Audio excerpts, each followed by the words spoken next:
Buenas tardes, bienvenidos una vez más a la Feria del Libro. Es el cuarto año consecutivo que la Defensoría del Pueblo se hace presente aquí en la feria con un stand. Estamos con el Defensor del Pueblo, Alejandro Amor. Alejandro, te saco un poco de los temas más coyunturales y aprovechando que estamos aquí en la Feria del Libro, sé que sos un hombre que lee mucho, que sos muy interesado y muy ávido por la cultura en general. Preguntarte, bueno, un poco ¿cómo es tu experiencia con la literatura? ¿Cómo fue en tu casa? ¿Había una biblioteca? ¿Había libros? ¿Cómo fue ese primer encuentro con el libro? Sí, en casa siempre hubo biblioteca. Mi papá era abogado, pero además le gustaba la lectura, igual que mi mamá.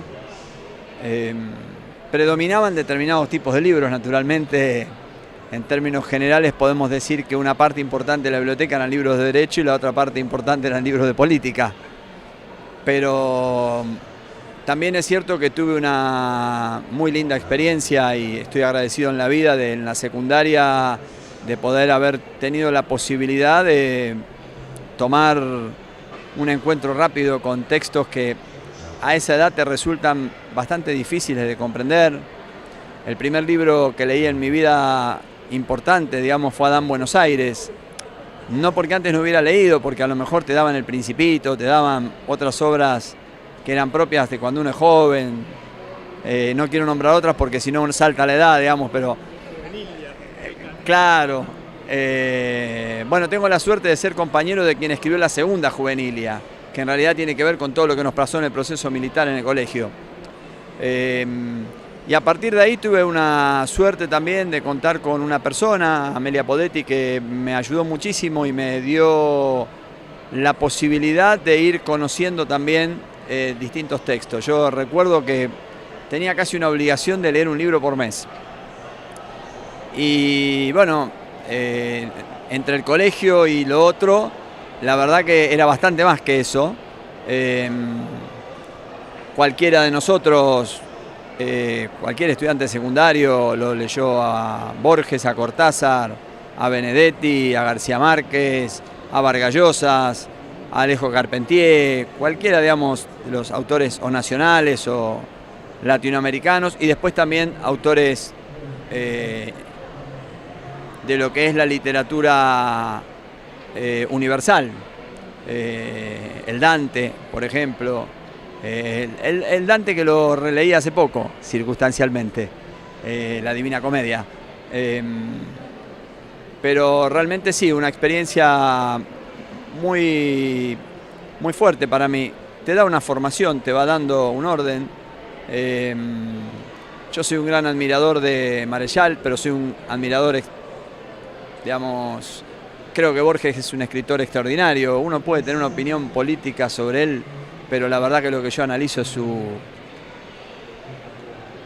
literatura, su poesía. Hay algún poema todavía que tengo en la cabeza, digamos, metido, ¿no? Que lo aprendí en el colegio. Del salón en el ángulo oscuro de su dueño tal vez olvidada, silenciosa y cubierta de polvo veías el arpa. Pero bueno, lo importante también de la lectura y del aprendizaje, cuando uno lee a cualquiera, montevideanos, cuando uno lee a Cortázar, cuando uno lee libros políticos, cuando uno tuvo la posibilidad de leer a Perón, de leer a autores internacionales, sobre política internacional, sobre filosofía del derecho. Bueno, después tuve también la suerte o la posibilidad que me dio la vida de estudiar derecho, entonces ahí aprendés de otras cosas. Pero siempre de Borges yo rescato algo que para mí es fundamental, que nos tiene que, me parece, ¿no?, que servir, que es no nos convirtamos en Funes el memorioso. Esto es una persona que es capaz de repetir en 24 horas las 24 horas enteras del día anterior. Es decir, una persona que tiene la capacidad de tomar todos los datos como si fuera un disco rígido y de repetirlos, pero que no tiene la capacidad del razonamiento y que por lo tanto todo eso que capta no tiene la capacidad de darle una utilidad. La verdad que la literatura, la lectura de sea lo que fuere, siempre tiene que darte a vos, incorporarte algo y también después transmitirlo hacia afuera. Es crecimiento, es conocimiento, es abrir la cabeza, es darte cuenta de las diferencias en la sociedad en la que convivimos, aceptar esas diferencias. Yo he podido leer, por ejemplo, tuve la suerte también, una parte de la historia del pueblo hebreo, unos tremendos tomos que la verdad que te reconozco que leí algunas partes, pero vas conociendo cosas que por la formación, yo vengo de un colegio salesiano, tenía otras visiones. Todo eso te tiene que servir no para acumularlo como Funes el Memorioso, sino para que te complete como persona, que te haga mucho más amplio, aprendiendo a convivir con las diferencias con los otros y también poniéndolo al servicio de los demás.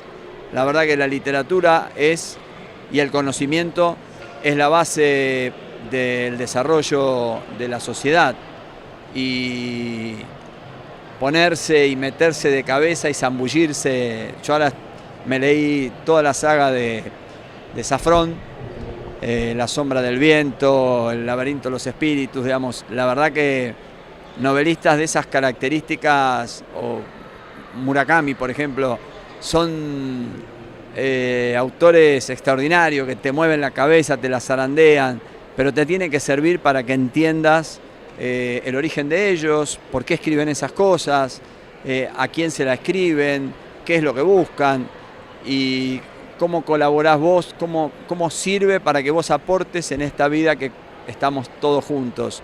La literatura para mí no cierra, la literatura abre, la literatura no son paredes, son puentes, la literatura no son muros, al contrario, son más caminos. Y la literatura no es grieta, sino que es unidad, entendiendo que todos podemos pensar distinto, porque de hecho todos, gracias a Dios, leemos distintas cosas, pero desde eso que leemos aprendamos para ser abiertos y entender a los demás. Sí, absolutamente. Esto es la lectura como transformadora, ¿no? Un poco lo que vamos a repasar también aquí en la Feria del Libro es entrevistas con escritores para hablar sobre esto, cómo la literatura transforma y cómo la literatura también es una experiencia colectiva, que es un poco lo que vos estás contando. Y ahí ya también me meto en un terreno más político, que es un terreno que vos conocés muy bien, independientemente de tu tarea ahora como defensor del pueblo. Entonces ahí la cultura también es una herramienta de transformación en lo político. Definitivamente, mirá.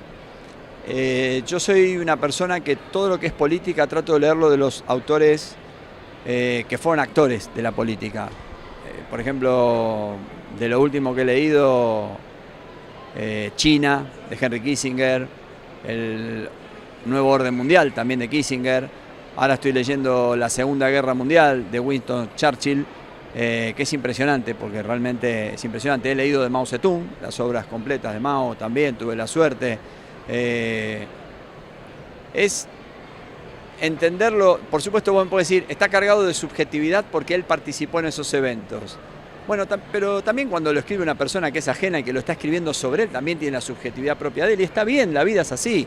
Lo que vos tenés que saber es tratar de entender eso, qué es lo que a mí me gusta, y a mí me encanta poder leer a Churchill, que participó, fue un actor central que venía, por ejemplo, advirtiendo desde 1928-29 que Alemania no estaba cumpliendo con sus compromisos que se le habían impuesto después de la Primera Guerra, que venía advirtiendo, y sus relaciones, como uno piensa que las cosas son totalmente separadas y de repente vos te encontrás con que no, que están hablando uno con otros. Haber leído a Hillary Clinton antes de las elecciones, un libro que a mí particularmente, más allá de las cosas que cuenta que son interesantes, no me gusta el estilo que tiene para escribir, es un estilo muy lineal, sin ningún... es como esas personas que tienen, sin ritmo, claro, es siempre igual, pero también es importante porque te cuenta cosas de la política de relaciones exteriores de los Estados Unidos que realmente de otro modo no las tendrías. Y me parece que ahí es donde cambia, en términos generales, la literatura, la vida de todos. Y hay que leer. Leer no es perder el tiempo, es ganar vida. Creo que leer, además, te ubica siempre en un lugar, para mí, muy, muy lindo, que es sumergirte en la cabeza de otra persona, tratar de entender y bucear qué es lo que quiso hacer, qué es lo que quiso decir.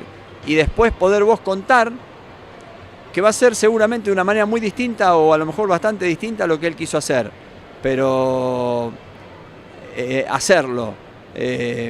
Yo a todos siempre les voy a recomendar, lean, agarren los libros, los que tienen una tablet, un iPad, bájense libros, léanlos, remarquen. Yo escribo, los libros los releo, los remarco, me saco párrafos, son siempre importantes. Eso todo me parece que nos hace convivir en un ámbito de conjunto, de transitar todos una amplia avenida con todas las diferencias. Cuando no lo hacemos y marchamos hacia la noche de la quema de los libros, nos vamos hacia las orillas de las que nos hablaba Borges. Caemos en las orillas, en ese lugar difuso que Borges decía, donde va terminando la ciudad y comienza el campo. Bueno, cuando comenzamos a desconocer la importancia de la literatura, caemos en las orillas, pero en unas orillas más peligrosas, que es en la que va terminando el nivel de poder aprender de otro y a compartir con otros, hacia lugares en los que dejás de compartir y empezás a ver al otro y a desconocerlo y a considerarlo casi como un enemigo. Estás en la orilla también. Así que de esa orilla de Borges te encontrás en esta orilla que es más peligrosa. Leer te abre la cabeza. Y cuando encontrás un libro que te la rompe, volvelo a leer de nuevo y además recomendáselo a alguien.